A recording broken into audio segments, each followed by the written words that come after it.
A gente teve o lançamento, né, do concurso nacional unificado, só que em seguida a ministra Esther Dweck deu várias declarações falando de responsabilidade fiscal, justificando arroz salarial e por aí vai. E aí eu particularmente eu fiquei triste. Eu até comentei num vídeo do meu canal que em 2016, na época das ocupações de universidade pública, eu ainda era do movimento estudantil, estava ocupando lá o CE, aí teve um debate sobre o teto de gasto do Temer, eu ia dividir a mesa com Paulo Rubem. Paulo Rubem, ex-deputado, professor universitário, o cara que saca pra caramba de economia, e eu me preparei para fazer a crítica ao novo teto de gastos, lendo um texto da Esther Dweck. Esther Dweck foi, nos últimos anos, uma das principais críticas, né, uma formuladora muito qualificada sobre a questão da crítica da austeridade e o papel nefasto que ela tem para a classe trabalhadora. Mas a Esther Dweck, enfim, entrou nessa. E aí a gente tá vendo que tá tendo muita mobilização, inclusive me parece que começou a ter uma espécie de acorda no funcionalismo público federal, que ficou muito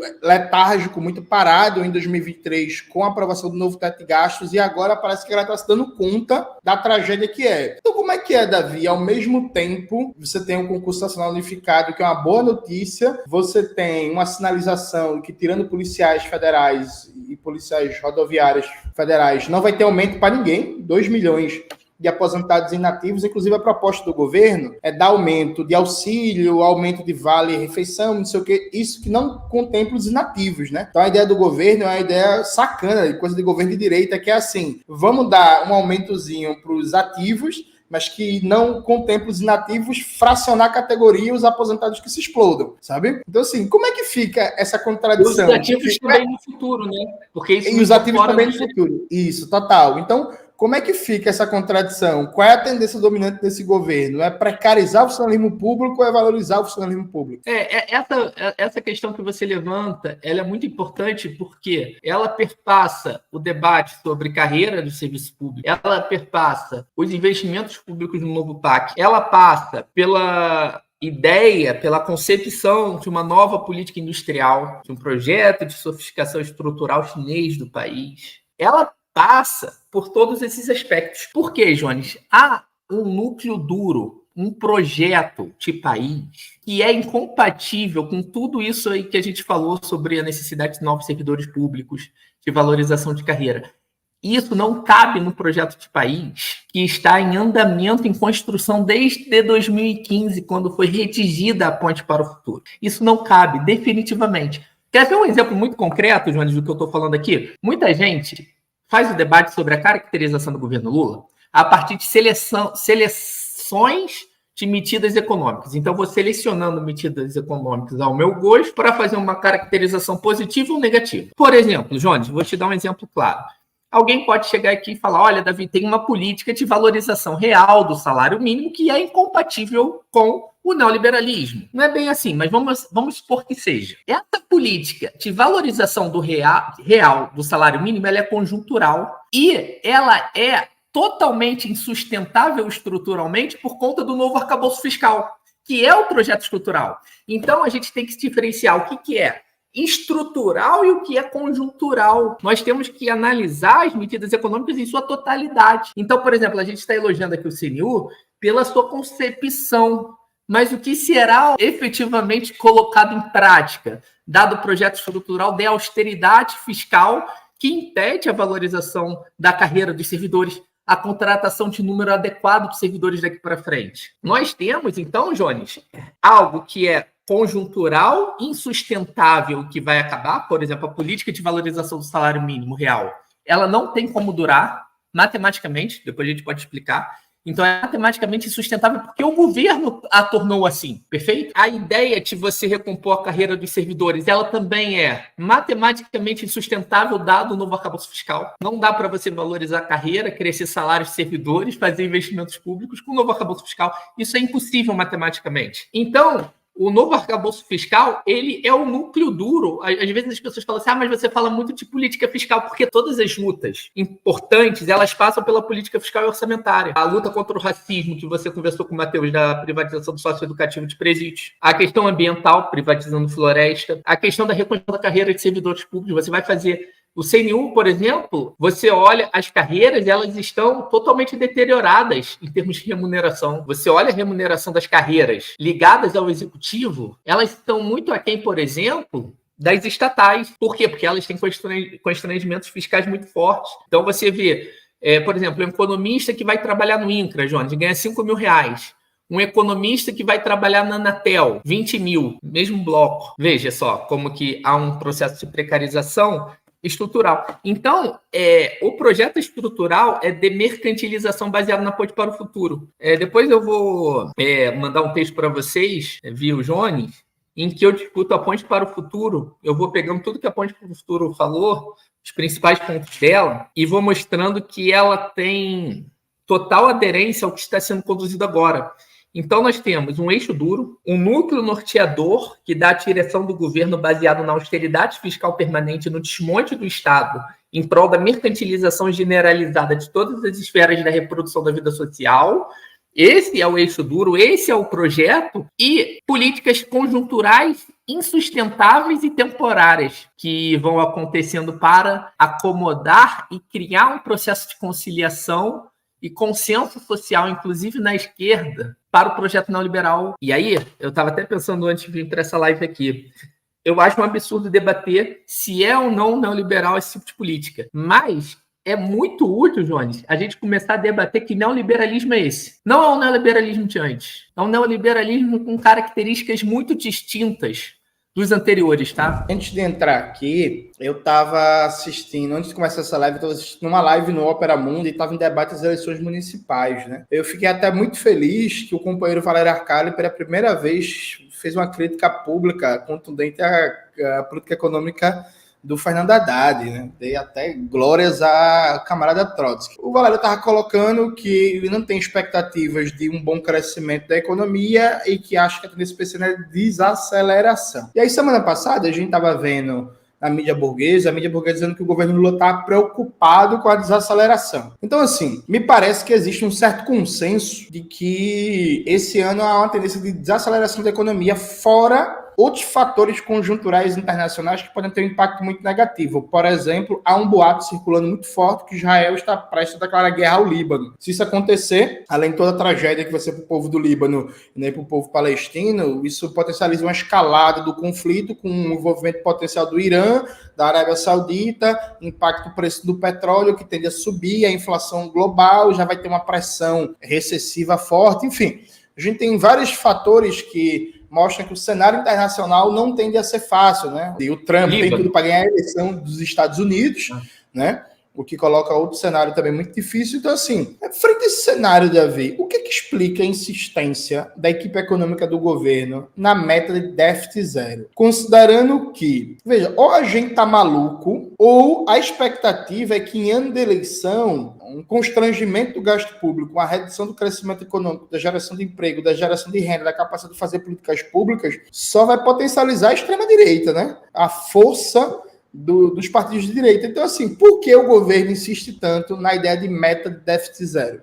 Só para fazer uma observação antes, eu tive refletindo, isso aqui é até uma autocrítica. Eu acho que a gente tem que ter cuidado em caracterizar o sucesso de determinado projeto econômico pela ausência de crescimento econômico ou pelo um viés de crescimento econômico, tá? Por que eu estou dizendo isso? Antes de debater se vai crescer ou não o Brasil, vejam bem, nós temos que debater qual é o projeto de crescimento que está colocado. Isso é fundamental. Por exemplo, os Estados Unidos do Reagan tinha um keynesianismo militar. Não tinha Estado mínimo do jeito que todo mundo pensa. E eu acho que isso é o mais fundamental e pouca gente tem debatido, Jones. O governo ele tem um projeto muito bem acabado, como nunca teve antes. Pela primeira vez, um governo do PT tem um projeto de ponta a ponta para o país, estruturado e coerente. Tá? Ele guarda coerência em todas as pautas. Exceções só confirmam a regra. Veja, quando o Haddad ele estrutura o novo arcabouço fiscal, a gente pode pegar as falas que eles vão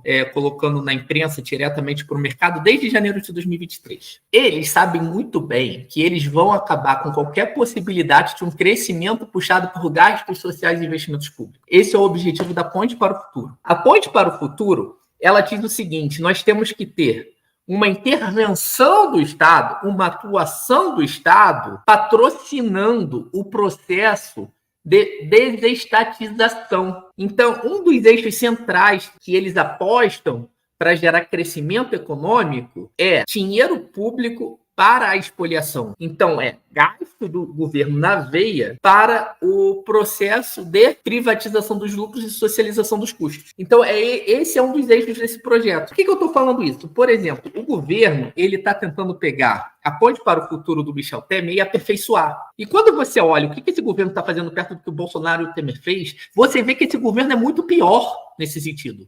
E aqui é factual. Quem fala isso não sou eu, é o próprio governo. Ele fala assim, nós vamos multiplicar por N vezes o processo de desestatização.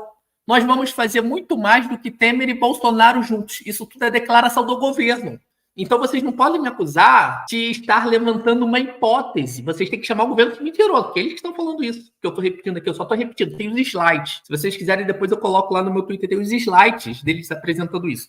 E que projeto de privatização é esse? O Jones estava falando aqui agora com o Matheus sobre o programa de parceria de investimentos que está no âmbito da Casa Civil agora. Esse era o núcleo da Ponte para o Futuro do Temer, tá? Isso daí é o núcleo da Ponte para o Futuro do Temer. Teve a votação da MP sobre isso. Quem fala isso é o PT da época, quando o Temer fez isso. Não sou eu, é só pegar o que o PT falava sobre isso. E qual era a ideia? Substituir o PAC. Por quê? Porque o PAC antigo era um projeto de crescimento focado em puxar a economia pelo investimento público. E o PPI é puxar o crescimento por desestatização. Então, o que eles pensam? Olha, se o governo apoiar com crédito várias iniciativas de incentivos e privilégios tributários o processo de desestatização, o Brasil vai crescer, porque quando você faz um presídio privado, você vai contratar engenheiro, vai contratar gente da construção civil, você vai contratar um monte de gente. Quando você faz um hospital privado, quando você avança na privatização do SUS, você está construindo um hospital. Tem uma estrutura ali sendo construída. Isso vai gerar emprego. Quando você avança na privatização de creches, igual o João Campos está fazendo em Recife, ele vai abrir 9 mil vagas de creches PPPs em parceria com o governo federal. 9 mil vagas de creches. São creches, isso é concreto. Creche sendo construída, mais de 40 creches, gera emprego na construção civil. Então tem crescimento, o processo de expoliação também. E pode ser que esse processo não gere crescimento em escala que o governo espera. Eu acredito que não vai gerar, mas eles estão fazendo de tudo para gerar. Tudo que o Bolsonaro não fizeram. Muito mais benefício tributário, muito mais apoio da União, que eles partem do pressuposto agora, sabe do que, Jones? Eu te mostro. Várias frases de 2 secretários diferentes falaram isso. O Estado não quebra na própria moeda que emite, a União não tem restrição fiscal, portanto, nós garantimos que vamos desestatizar tudo, sem risco. Os caras falam isso abertamente, que eu estou falando aqui. Comprovando a teoria monetária moderna, né? Só que só para beneficiar a burguesia. Não, eles falam isso claramente. Eles falaram o seguinte, isso daí eu não estou de sacanagem, eu posso botar aqui depois.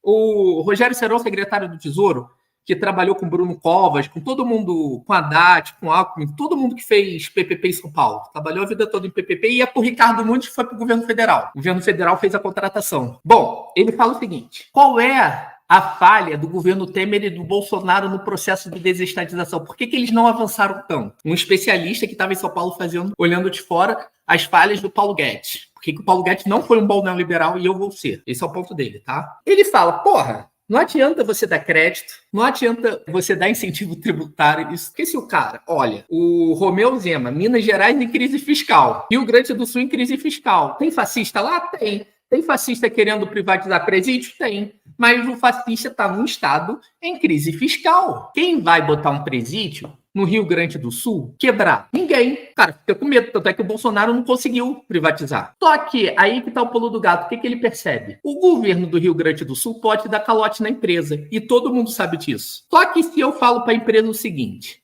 pode botar o presídio lá tranquilamente, porque a mensalidade que o Eduardo Leite não te pagar, dia 5 do mês, o Eduardo Leite tem que te pagar, ele não te pagou? Meu irmão, eu deposito na tua conta na hora. Ele fica com dívida comigo, depois eu me resolvo com ele. Mas o teu dinheiro está garantido porque a União, te garante. Então, ele criou um aval do Tesouro Nacional para essas operações e eles afirmam que a garantia é a moeda soberana. Mais do que isso, tem um podcast dele longo discutindo isso. E o cara do podcast, Jorge, não entende porra nenhuma do que ele tá falando, porque o cara acha estranho. Ele fala assim, mas vocês têm um fundo com dinheiro para isso? Aí ele fala, não, é conta, é só depositar. Tudo que eu falo aqui, TMMT ele fala para isso. O cara até fica meio confuso na explicação dele. Ele fala, mas fica tranquilo que todo mundo sabe que a gente paga. É igual a dívida pública, todo mundo que tem título público recebe do Tesouro direto. O mercado financeiro sempre fala para vocês que o Brasil vai quebrar. Pega qualquer investidor, consultor de investimento, coach financeiro, o primo rico, o primo pobre, a Nath Finanças da direita, a Natália não sei o que lá, esse pessoal todo aí que eu não acompanho. O que eles falam? A maior parte da sua carteira tem que estar em título público, porque aí você tem garantia que você vai receber. É o menos arriscado. Aí uma parte pequena você arrisca na bolsa, porque a bolsa quebra, a empresa quebra, o Estado não.